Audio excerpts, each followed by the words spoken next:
get to Tim Walz, who, just when you think no one's sitting at this table, neither she nor the big white blanket, can embarrass themselves any further, he does. She asks him, to her credit, about the carrying the weapons in war, which we know is a lie. He never served in war. He's been stealing valor for quite some time. So, wait, you lost because you weren't woke enough? Greg Gutfeld and Megyn Kelly go straight after Minnesota Governor Tim Walz. By blending Gutfeld's biting humor with Kelly's sharp factual analysis, they let no error slide. Their nonstop roast exposes a pattern of confusion, bad decisions, and awkward moments during Walz's time in charge. From failed policies to dramatic press events, nothing avoids their attention. This isn't mild criticism, it's a direct takedown.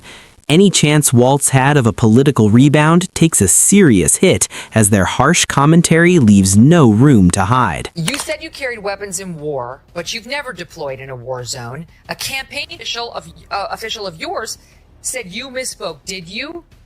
Well, I'm proud, incredibly proud of my record. He keeps doing this. Equally proud of my service in the classroom. Did I mention I was a teacher and a coach, an assistant coach? Okay, whatever. But he's more stolen valor. In the classroom, I'm in the classroom. My record speaks for itself. It doesn't, actually. You've put a lot of lies into that record that you've been called out on by service personnel. You must clarify, as your campaign had tried to do, and now you appear to be distancing yourself from that. Greg Gutfeld was already smiling, and that smile always signaled chaos ahead. This time, Minnesota Governor Tim Walz was in his sights. A man so committed to dullness, he made plain wallpaper seem exciting. With his sarcasm sharpened to a point, Gutfeld prepared to turn Walz into his next running joke. Here's, two pieces of this that are really... I speak like they do. People are coming to get to know me. I speak like they do. I speak candidly. I wear my emotions on my sleeves, and I speak especially passionately about, and then he goes on to blame it on the school shootings. I guess he was upset about school shootings, so he lied. But stop saying you speak like we do. I speak like regular people. What kind of bullshit is... Greg leaned back like someone ready to enjoy pure political nonsense, reaching for his favorite weapon, sarcasm. He studied Walz. This wasn't just a governor. He was a full-time paper pusher, part-time logic evader, and a rising expert in public confusion. His version of leadership was simple: release a statement, cancel it, then blame reporters for noticing it. Walz also seemed to doubt the validity of the last election and future ones.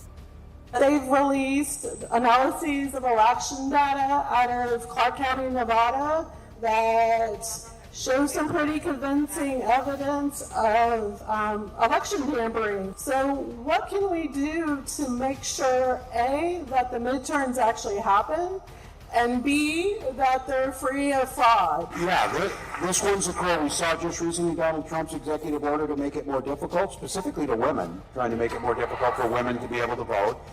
We see one of the first things they do is try and restrict the vote. Wait, so Trump is making it more difficult for women to... Greg didn't need psychic powers to predict Tim's next move, just a basic grasp of avoiding blame while smiling like he'd solved world hunger. If political fear had a mascot, Walz would be front and center, holding a gift bag, asking for praise, and acting like he'd rescued democracy. Pouring of love for his son and the relationship between a father and son in that moment was overwhelming too. Yes, even among Republicans. But he wants to dodge the responsibility for his lies, and he brings up his son to do it.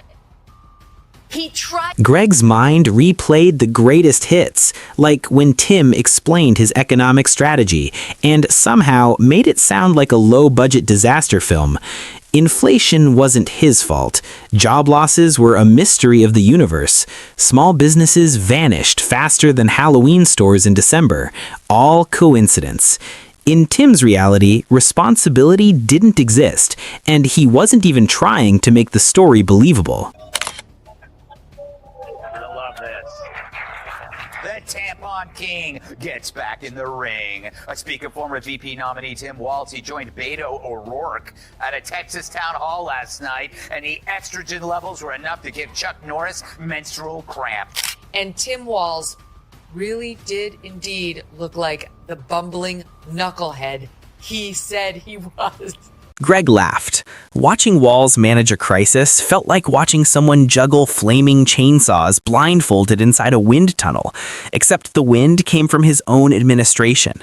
The chaos didn't just follow Walz, it danced on his command. If government failure had a Spotify playlist, his press conferences would be #1. Then came the lockdown reversals. One week it was trust the science, the next it was follow your instincts. A COVID spike hits and Walz reappears on camera with that familiar look, like someone who wandered into the wrong wedding but decided to give a speech anyway. Greg admired Walz's talent for talking endlessly without saying anything. Each press briefing felt like abstract art, answering questions nobody asked while dodging the real ones. He didn't pivot, he spun like a moose on roller skates. And the slogans don't even start. Walz's speeches sounded like they were written by an inspirational desk calendar. Nice on the surface, empty underneath. Motivating until you realized you were cheering for a man who blamed potholes on climate change and grocery bills on bad vibes. You're exactly right in the dynamic, and you could tell Walz was unsteady on his feet. Here is part of his very first answer. They kicked off the debate by going to him, and the question was basically as follows: Iran launched its largest attack yet on Israel, blah, blah, blah. Would you support or oppose a preemptive strike by Israel on Iran? And here's Tim Walz. Governor Walz, if you were the final voice in the Situation Room, would you support or oppose a preemptive strike by Israel on Iran? You have 2 minutes. Well, thank you. And thank you for those joining at home tonight. Let's keep in mind where this started. October 7th, Hamas terrorists massacred over 1,400 Israelis and took prisoners. Israel's ability to be able to defend itself. Greg joked that if Tim Walz ever wrote a memoir, it would be titled Leadership in Reverse: How to Undo Every Choice Without Looking Like You're Running. Each chapter would teach ending public with a avoidance, heartfelt apology addressed to absolutely no one. The real punchline, Greg noted, was that Walz kept getting reelected. Winning elections. He chalked it up to Minnesotans being either deeply forgiving or just too polite to admit they accidentally voted for a leader whose style resembled a substitute teacher who forgot the lesson plan. Greg wasn't alone in the roast. Enter Megyn Kelly, stepping into the rhetorical ring with the calm precision of a surgeon wielding a verbal scalpel, while Greg played the Joker with a flamethrower. Megyn was the prosecutor, laying out a case so airtight it made Walz look like a guilty contestant on a rigged game show. She wasn't there to entertain. She was there to expose. She was there to expose. She started fittingly with education. Walz, once a teacher himself, had somehow overseen one of the most chaotic educational roller coasters in the country. Schools opened, shut down, reopened, curricula changed mid-year. Parents were left furious and confused. It was as if education policy under Walz had been created by throwing darts blindfolded at a chalkboard full of bad ideas. Megyn didn't just criticize. She revealed a leadership record that made even a napkin doodle during a panic attack look more organized than Walz's actual agenda. I guess hating himself is the first thing he's nailed correctly. Because Walz saying old white men suck isn't a political stance. It's his confession. Walz calling people old and white is like Maxine Waters making fun of someone for shopping at Wigs R Us. He wants to execute more DEI policies, and Trump wants to execute murderous gang members. So there you go. And when parents asked for answers, they got lectures instead. Walz treated parental concern like a disease, something to minimize, manage, and blame on misinformation. Megyn Kelly raised an eyebrow and joked, if parents are dangerous, Tim must think bedtime stories are acts of rebellion. Then came the riots, the moment real leadership was needed. Walz vanished. Megyn explained that his version of crisis control was standing at a podium delivering a weak statement and disappearing like a magician who lost the guidebook. The National Guard didn't arrive late because they weren't ready. It was because the governor was busy checking his political image. Acting before reading Twitter was unthinkable. And it wasn't only buildings burning, Megyn said. It was credibility.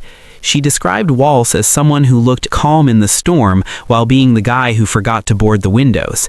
His passive leadership was so polished, she joked, it deserved a museum exhibit labeled "Warning, it may cause confusion and economic decline." Then she turned to his COVID record. Not just the rules, but the wild inconsistency, selective enforcement, and random exceptions. Under Walz, a barber shop was a health threat, but a packed political rally was democracy at work. If logic were money, she said, his administration would be broke. You said that you carried weapons in war, but you have never deployed actually in a war zone. A campaign official said that you misspoke. Did you? Well, first of all, I'm incredibly proud. I've done 24 years of wearing the uniform of this country. Equally proud of my service in a public school classroom, whether it's Congress or the governor. My record speaks for itself, but I think people are coming to get to know me. I speak like they do. I speak candidly. I wear my emotions on my sleeves, and I speak especially passionately about... She summed it up simply. Tim Walz didn't lead, he performed. He issued orders like a game show spin, hoping the result would be popular enough to last. But leadership isn't trend chasing, it's decision making. And Walz treated decisions like hot coals. Toss them away, blame the heat, and hope someone else gets burned. Megyn wasn't finished. She moved to the economy, showing how small businesses across Minnesota suffered under selective shutdowns, while big retailers stayed open and thrived. It was a rigged system, and Walz was the dealer, pretending the deck wasn't stacked. Greg jumped back in, teaming up by pointing out Walz's obsession with appearances. The governor, he said, believed that a big enough smile could hide broken policies piling up behind him. His social media crew worked harder than his policy team. Every post was polished, every photo perfectly staged. If filters and hashtags could repair infrastructure, economic harm, and public anger, Minnesota would have been flawless. With Walz, it's hard to even bring him up. He has a resting snitch face. You know? I mean, he forfeited his man card during COVID and the riots. And you're right. And also, at that diner, of course, he left early. So don't you find it weird that for a terrified Politico lingers on candidates' fingers and defend Walz's wide eyes as they claim beards are for bad? Greg joked that Walz probably had a war room where aides debated camera angles for hours, then forgot what the announcement was even about. It was style over substance, acting over honesty, and leadership by illusion. If Walz had captained the Titanic, Greg said, he'd have held a press conference about the icebergs, then tweeted about unity and ice diversity as the ship sank. Megyn, calm as ever, delivered the final strike. She said Walz had mastered accountability without consequences.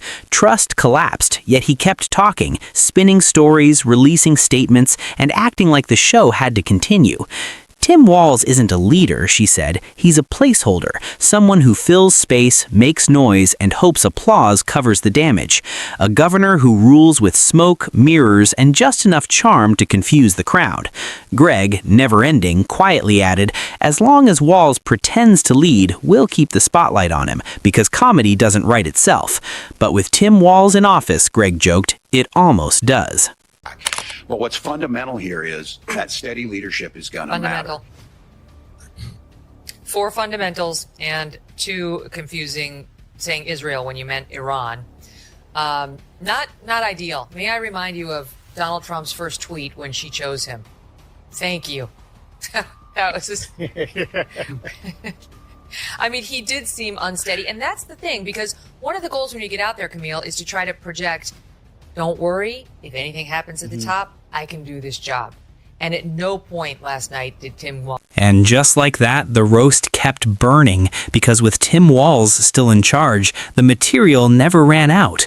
Greg couldn't resist jumping back in. He leaned forward like a cat chasing a slow laser dot and locked onto Walz's latest idea, his climate agenda. Environmental care is noble, Greg admitted, but in Walz's hands it looked like a Pinterest mood board instead of real policy. Solar panels slapped onto failing schools, electric buses breaking down more than his talking points, and bike lanes winding through areas where nobody bikes. Greg joked Walz was trying to turn Minnesota into Scandinavia, minus the efficient government and working transit.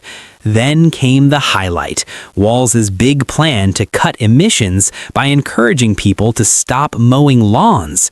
Yes, the lawn movement. Greg laughed so hard he nearly fell over. Somewhere, a team of policy warriors seriously believed ignoring yard work would save the planet. Meanwhile, Minnesotans stared at overgrown grass, wondering if weeds qualified for tax breaks. The idea that you said that you were in war. Did you misspeak as the campaign has said? Yeah, I said we were talking about, in this case, this was after a school shooting, the ideas of carrying these weapons of war. And my wife, the English teacher, told me my grammar's not always correct. But again, if it's not this, it's an attack on my children for showing love for me, or it's an attack on my dog. This took Hutzpah. Megyn picked it up smoothly, focusing on Walz's obsession with surveys and task forces. Every issue created a new panel, commission, or group of experts sitting around with no solutions. It was leadership by committee, Megyn said. Walz loved agreement because it let him dodge real choices. Why take a stand when you can form a group and pass blame? She later pointed out how crime quietly increased, while Walz focused on slogans and polling numbers. Instead of tackling real causes or clearly backing law enforcement, he twisted himself into positions that wouldn't upset his base. Megyn called it ambition without backbone, and meant it. Greg agreed, reminding everyone that Walz built his career sounding reasonable while doing the opposite. He said Walz's legacy wouldn't be progress or reform,